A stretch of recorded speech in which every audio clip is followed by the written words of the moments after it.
वाला बाइबल बोलती है इस बात के लिए संसार खत्म होने वाला है। This is the end time, this is the last generation. मैं कह रहा हूं कि कभी भी यीशु मसीह बादलों पर आ सकता है, लेकिन उन लोगों को बता रहे कि वो लोग जो इस धरती पर साइन दे रहे हैं, भविष्यता के द्वारा साइन देता है परमेश्वर कि जगह जगह पर विपत्ति आती है तो बताता है आपको। देखो कौन से देश की भविष्यवाणी जो प्रभु ने मेरे द्वारा नहीं किया और वो सच ना हुई हो। कनाडा, ऑस्ट्रेलिया, अमेरिका, जगह जगह, पाकिस्तान क्या, नेपाल क्या, आपको बता रहा हूं कि प्रभु ने मुझे बताया इंडिया में कौन देश का प्रधानमंत्री बनेगा।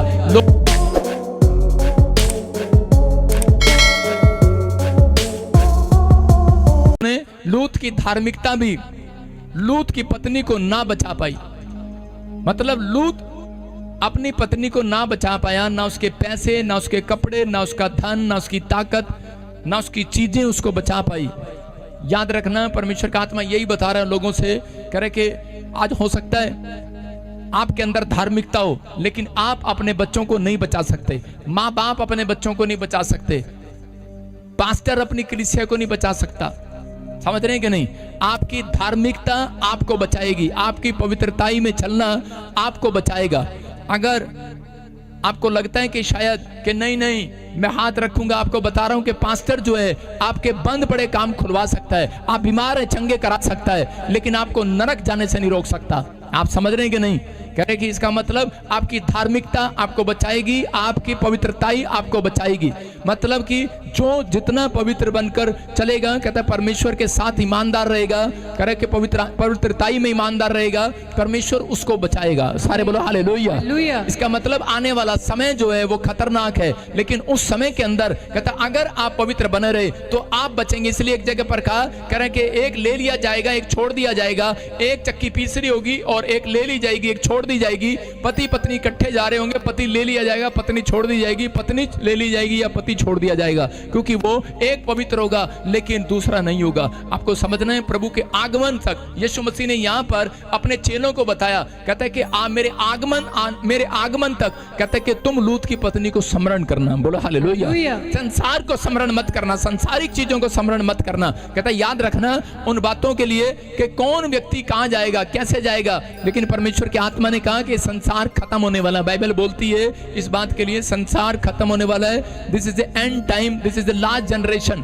मैं कह रहा हूं कि कभी भी यीशु मसीह बादलों पर आ सकता है, लेकिन उन लोगों को बता रहे कि वो लोग जो इस धरती पर साइन दे रहे हैं, भविष्यता के द्वारा साइन देता है परमेश्वर कि जगह जगह पर विपत्ति आती है तो बताता है आपको। देखो कौन से देश की भविष्यवाणी जो प्रभु ने मेरे द्वारा नहीं किया और वो सच ना हुई हो। कनाडा, ऑस्ट्रेलिया, अमेरिका, जगह जगह, पाकिस्तान क्या, नेपाल क्या, आपको बता रहा हूं कि प्रभु ने मुझे बताया इंडिया में कौन देश का प्रधानमंत्री बनेगा। लोग कह रहे थे राहुल गांधी बनेगा, मैं कह रहा था प्रधानमंत्री बनेगा। लोग कह रहे थे तीसरी बार कैसे बन जाएगा, 2 बार तो पसंद करते हैं लोग, तीसरी बार कोई नहीं करता, उससे नफरत कर रहे हैं। मैंने कहा फिर बनेगा, वो फिर बन गया क्या नहीं? आप में से कोई भी जन यहाँ पर ऐसा नहीं है कि अपने पति को छुड़ाकर करे नरक में से स्वर्ग में डाल दे। मैं उन लोगों को कह रहा हूं जब तक आप धरती पर हैं, जब तक आप यहाँ पर हैं, तब तक आप पवित्रताई में चलें। परमेश्वर का आत्मा अपने लोगों से बात कर रहा था। यहेजकेल की किताब 14 के 14 में लिखा, वहां पर उसने कहा नूह से देखो, दानियल से देखो, अय्यूब को देखो। कहता है इनके बारे में परमेश्वर ने क्या बताया, नूह के बारे में, दानियल के बारे में, और कहता है कि अय्यूब के बारे में। उसने कहा कि अगर किसी देश में विपत्ति आ जाए तो ये तीनों भी देश को नहीं बचा सकते।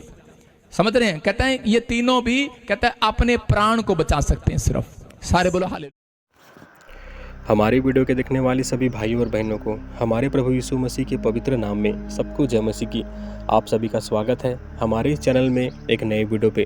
तो मेरे प्रियो, अभी आपने ये जो वीडियो क्लिप देखा है, जो कि प्रॉफेट विजेंद्र सिंह मिनिस्ट्री के लाइव का वीडियो क्लिप है, जिसमें प्रॉफेट जी ने अंतिम दिनों की घटनाओं के बारे में बहुत ही बारीकी से खुलासा किया है और बताया है कि अंतिम दिनों की घटनाएं कैसे होंगी और कैसे लोग अपने प्राणों को बचा सकते हैं, कैसे लोग प्रभु के आगमन में उठाए जा सकते हैं और कैसे अपने जीवन को हमें इन अंतिम दिनों में जीना है। इन सारी बातों के विषय में उन्होंने बहुत ही बारीकी से खुलासा किया है। तो जैसा कि मेरे प्रियो, आपको पता होगा कि अभी हमारे देश में, इंडिया में ख़ास तौर पर, और पाकिस्तान में जो लड़ाई छिड़ गई है, इसके बारे में भी आपको पता होगा, और विदेशों में जो लड़ाइयाँ हो रही हैं, इन सारी विषयों में आपको पहले से पता होगा। क्योंकि बाइबल में लिखा हुआ है कि जाति पर जाति और राज्य पर राज्य चढ़ाई करेंगे। तो मेरे प्रिय, सारी घटनाएं अंतिम दिनों की ओर इशारा करते हैं। तो हमें तैयार रहना है उपवास प्रार्थना के साथ, और प्रभु के भय में जीवन जीने के लिए हमें तैयार रहना है। क्योंकि आप जब दानियेल की पुस्तक 12 अध्याय के 1 पद से आगे पढ़ेंगे तो वहाँ लिखा है, अंत का समय, उसी समय मिकाएल नामक बड़ा प्रधान, जो तेरे जाति भाइयों का पक्ष करने को खड़ा रहता है, वह उठेगा। तब ऐसे संकट का समय होगा जैसे किसी जाति के उत्पन्न होने से समय से लेकर अब तक कभी न हुआ होगा। परंतु उस समय तेरे लोगों में से जितनों के नाम परमेश्वर की पुस्तक में लिखे हुए हैं वे बच निकलेंगे।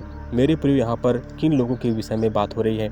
जिनके नाम जीवन की पुस्तक में लिखे हुए होंगे, जिन्होंने प्रभु को अपना उद्धारकर्ता ग्रहण किया होगा, जिन्होंने अपने पापों से पश्चाताप किया होगा, जिन्होंने मसीह में बपतिस्मा लिया होगा और अपने पुराने जीवन को छोड़कर मसीह के वचनों के अनुसार अपने जीवन को बिताया होगा, और जिन्होंने अपने पापों को, अपने बुराइयों को छोड़कर प्रभु के भय में जीवन जिया होगा। इन सारे लोगों के विषय में बताया है कि इनके नाम परमेश्वर की पुस्तक में लिखे हुए होंगे और ये लोग बच निकलेंगे। जो भूमि के नीचे सोए रहेंगे उनमें से बहुत से लोग जाग उठेंगे, कितने तो सदा के जीवन के लिए, कितने अपनी नाम धराई और सदा तक अनंत घिनौने ठहरने के लिए। क्योंकि मेरे प्रियो, धर्मी और अधर्मी दोनों का जी उठना होगा, क्योंकि ये न्याय का समय होगा। और न्याय के समय में जो धर्मी जीवन जिन्होंने जिया होगा वो अनंत काल के जीवन में, अनंत काल की महिमा में प्रवेश करेंगे। और जिन्होंने प्रभु यीशु मसीह को जानकर अपने जीवन में हंसी ठट्टा किया होगा, अभिषिक्तों का मजाक उड़ाया होगा, पवित्र आत्मा का अपमान किया होगा और पश्चाताप ना करके दुनियावी बातों में अपना मन लगाया होगा, ये सारे लोग अनंत घिनौने ठहरने के लिए जाग उठेंगे। तब सिखाने वालों की चमक आकाश मंडल की से होगी, और जो बहुतों को धर्मी बनाते हैं वे सर्वदा तारों के समान प्रकाशमान रहेंगे। परंतु हे दानियेल, तू इस पुस्तक पर मुहर करके इन वचनों को अंत समय तक के लिए बंद रख। बहुत से लोग पूछ पाछ और ढूंढ ढांड करेंगे और इससे ज्ञान बढ़ भी जाएगा। तो मेरे प्रियो, ये सारी बातें अंतिम दिनों के लिए मुहर बंद करके रखी हुई हैं, क्योंकि जो सिखाते हैं हमें उनकी बातों को मानना है कि अंतिम समय निकट है और हमें प्रभु के आगमन के लिए हर दिन तैयार रहना है। हमें अपने पापों से हर दिन पश्चाताप करना है और प्रभु के भय में अपना जीवन बिताना है। क्योंकि आप जब आगे पढ़ेंगे तो वहाँ लिखा है, अपने उद्धार के कामों को डरते और कांपते हुए पूरा करना है। क्योंकि मेरे प्रियो, अंतिम समय में बहुत सारी बातें होंगी। कलीसिया को सताव होगा, लोगों को सताया जाएगा, दासों को सताया जाएगा और पीटा जाएगा, और बहुत से लोग प्रभु के नाम को मजाक में और ठट्ठे में उड़ाएंगे। तो हम सभी बातों को देखते हुए हमें इन अंतिम दिनों में तैयार रहना है, क्योंकि बाइबल के अध्यायों में सारी बातों का जिक्र पहले से ही लिखा हुआ है। तो वैसे ही आप आगे पढ़ेंगे तो वहाँ लिखा है, यह बात मैं सुनता तो था परंतु कुछ ना समझा। तब मैंने कहा, हे मेरे प्रभु, इन बातों का अंत का फल क्या होगा? उसने कहा, हे दानियेल, चला जा कि ये बातें अंत समय के लिए बंद हैं और इन पर मुहर दी हुई है। बहुत से लोग तो अपने अपने को निर्मल और उजले करेंगे और स्वच्छ हो जाएंगे, परंतु दुष्ट लोग दुष्टता ही करते रहेंगे। और दुष्टों में से कोई ये बातें ना समझेगा, परंतु जो बुद्धिमान हैं वे ही इन बातों को समझेंगे। तो मेरे प्रियो, अगर आप बुद्धिमान हैं इन बातों को समझेंगे, क्योंकि बुराइयां बढ़ती जा रही हैं। आज लोग रिश्तों को पहचान नहीं पा रहे हैं। आज पाप बुराइयां इतनी बढ़ गई हैं कि लड़की लड़की से शादी कर रहे हैं, लड़के लड़के से शादी कर रहे हैं, और पाप बुराइयां आज दुनिया में नॉर्मल हो गई हैं। दुनिया की नज़र में ये सारी घटनाएं एकदम नॉर्मल सी है। लेकिन मेरे प्रिय, जितने लोग प्रभु को जानते हैं, प्रभु को मानने वाले हैं और जो बाइबल पढ़ते हैं, उनको पता होगा कि ये सारी बातें बाइबल में गलत हैं। इन सारी बातों के विषय हमें चौकस रहना है कि हम इन बुराइयों में ना पड़े, बल्कि अपने पापों से पश्चाताप करके हमें प्रभु के भय में जीवन बिताना है। तो आप तैयार रहें, क्योंकि ये सारी घटनाएं अंत की ओर इशारा करती हैं और हमें प्रभु के आगमन के लिए तैयार रहना है। क्योंकि 5 कुंवारियाँ बुद्धिमान थी और 5 निर्बुद्धि थी।